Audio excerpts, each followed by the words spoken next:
Salam sejahtera bagi kita semua. Kita bersyukur oleh karena kita bertemu kembali di dalam mempelajari firman Tuhan. Pada saat ini kita akan membahas tentang praduga. Namun sebelumnya kita belajar bersama-sama. Mari kita berdoa. Tuhan yang mempunyai firman, kami sangat membutuhkan kuasa Roh Kudus-Mu untuk menerangi hati kami ketika kami belajar firman-Mu, sehingga kami boleh mengerti kehendak Tuhan bagi kami. Berbicaralah kepada kami, di dalam nama Yesus Kristus kami bawa doa ini. Amin. Saudara, praduga artinya anggapan tentang sesuatu tanpa harus membuktikannya terlebih dahulu.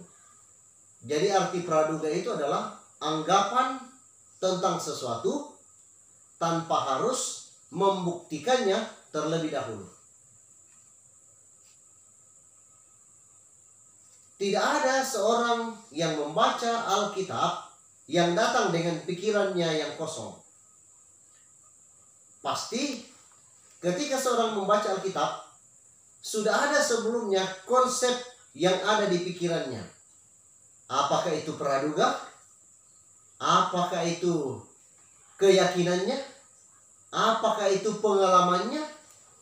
Dan semua hal ini akan mempengaruhi penafsiran Alkitab yang dia baca, yang dia hasilkan bagi dirinya di dalam menafsirkan Alkitab. Jadi saudara-saudara, perlu kita belajar lebih dalam. Kita ambil contoh. Murid-murid Yesus. Ketika mereka bersama-sama dengan Yesus, mereka sudah pasti tahu tentang Alkitab, tahu tentang firman Allah, dan juga selama ini mereka berjalan bersama-sama dengan Yesus. Namun pertanyaannya adalah, mengapa murid ini gagal memahami tentang misi Mesias datang ke dunia ini? Jadi mereka gagal memahami nubuatan tentang Mesias, bagaimana Yesus akan datang ke dunia ini. Padahal mereka belajar Alkitab, mereka bersama-sama dengan Yesus.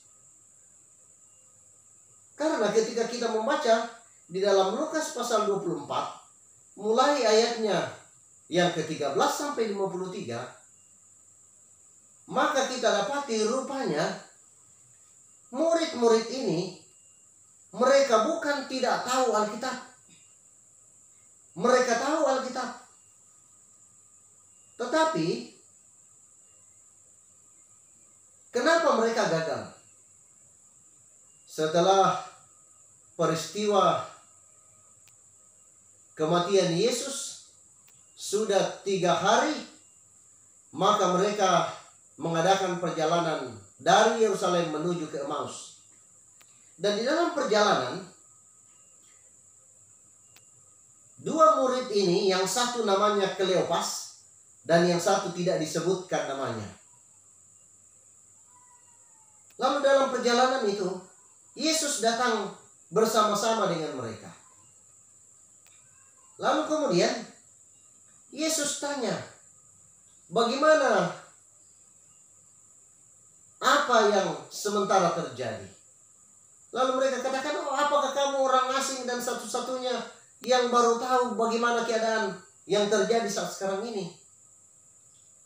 Lalu kemudian Yesus menjelaskan kepada mereka apa yang tertulis di dalam Alkitab tentang Mesias itu, dan apa yang akan dialami atau apa yang dinubuatkan tentang Mesias itu sendiri.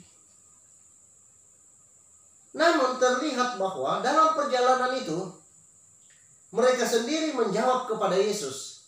Di dalam ayatnya yang ke-21 dari Lukas pasal 24, dia katakan bahwa padahal kami dahulu mengharapkan bahwa dialah yang datang untuk membebaskan Israel. Tetapi sementara itu, kata mereka, telah lewat 3 hari sejak semuanya itu terjadi. Apa artinya? Rupanya mereka ada konsep dasar.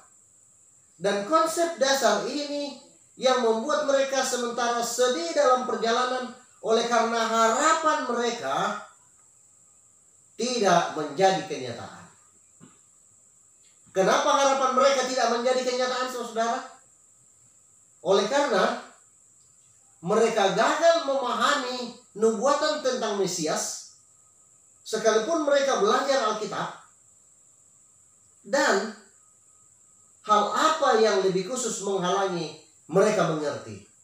Oleh karena kita dapati di Lukas 24 ayat 21 tadi, mereka punya gagasan sendiri tentang Mesias. Dan mereka punya gagasan ini dengan harapan bahwa Mesias inilah yang akan datang melepaskan bangsa Israel dari penjajahan Roma. Tetapi itu tidak terjadi. Malah mereka katakan, ya sudah 3 hari Mesias itu sudah meninggal. Artinya mereka kecewa.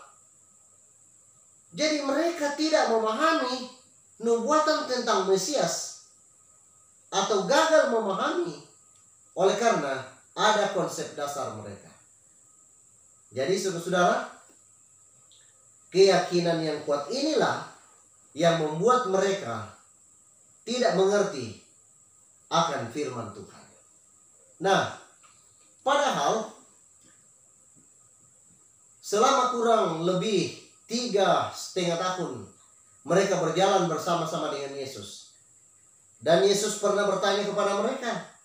Di dalam Matius 16 ayat 15. Dia katakan, lalu Yesus bertanya kepada mereka, tetapi apa katamu, siapa aku ini? Jadi mereka, Yesus tanya. Dia katakan, bagi kamu siapakah aku ini? Kata Yesus. Lalu Simon Petrus dia jawab, engkau adalah Mesias, anak Allah yang hidup.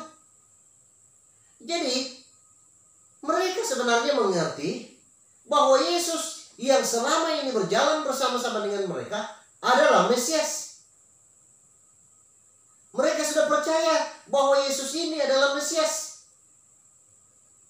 Tetapi kenapa setelah Yesus ini mati, mereka gagal memahami siapa Yesus sebenarnya itu? Padahal mereka sudah tahu bahwa Yesus ini adalah Mesias. Bahkan sudah 3,5 tahun kurang lebih mereka berjalan bersama-sama. Karena konsep mereka tentang Mesias menyimpang ketika praduga mereka, ketika konsep dasar mereka, ketika harapan mereka tidak terjadi. Jadi saudara-saudaraku yang kekasih dalam Tuhan Yesus Kristus, kita perlu berhati-hati di sini. Bisa juga kita sudah percaya kepada Yesus, sudah punya keyakinan tentang Yesus, sudah banyak belajar tentang firman Tuhan.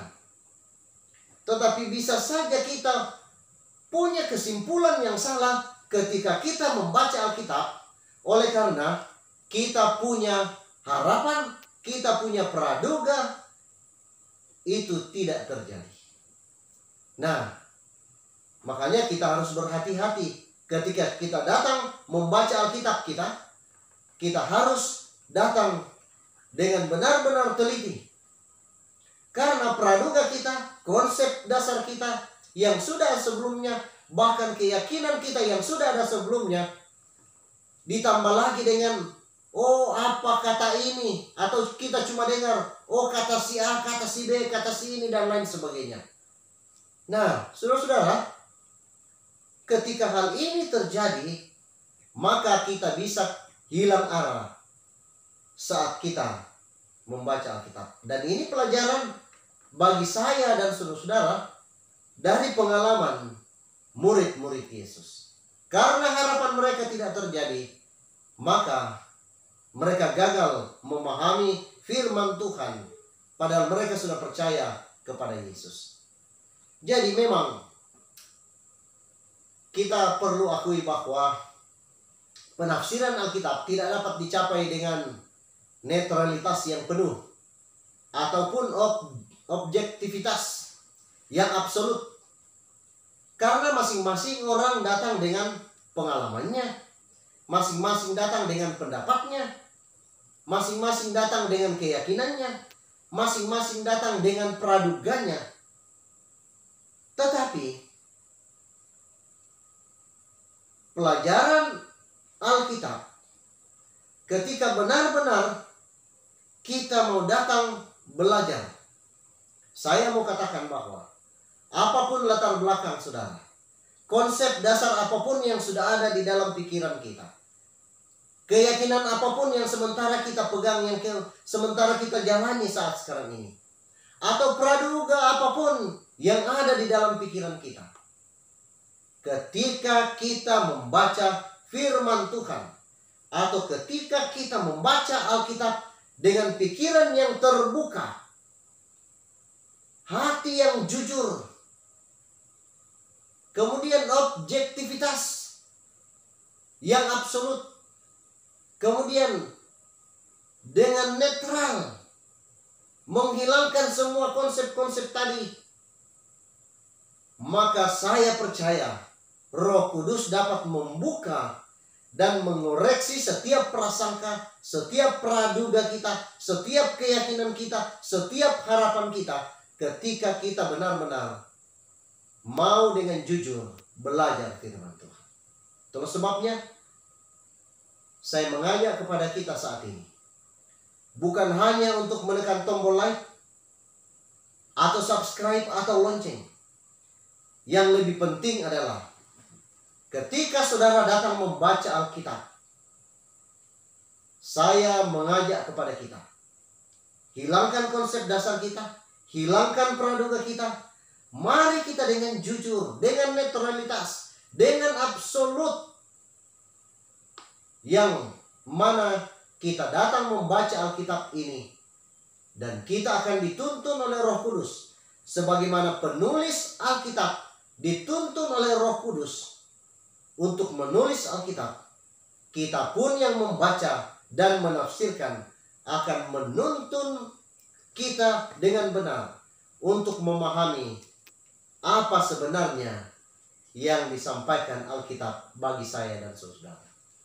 Tuhan kiranya memberkati kita. Jika ada masukan, jika ada pertanyaan, tulis di kolom pertanyaan. Dan mari kita tetap saling mendoakan, supaya kita tetap diberkati dalam perjalanan keimanan kita. Mari kita berdoa. Terima kasih ya Tuhan untuk firman-Mu yang telah kami pelajari.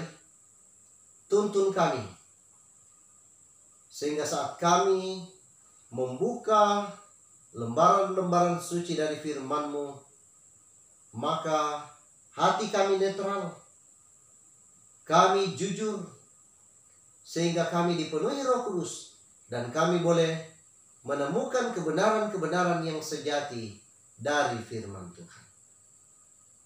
Berkati semua yang sudah belajar bersama-sama, berkati dalam kehidupan mereka, dalam kehidupan keluarga, dan jauhkan kami semua dari wabah corona yang sementara pandemi di dunia kami ini.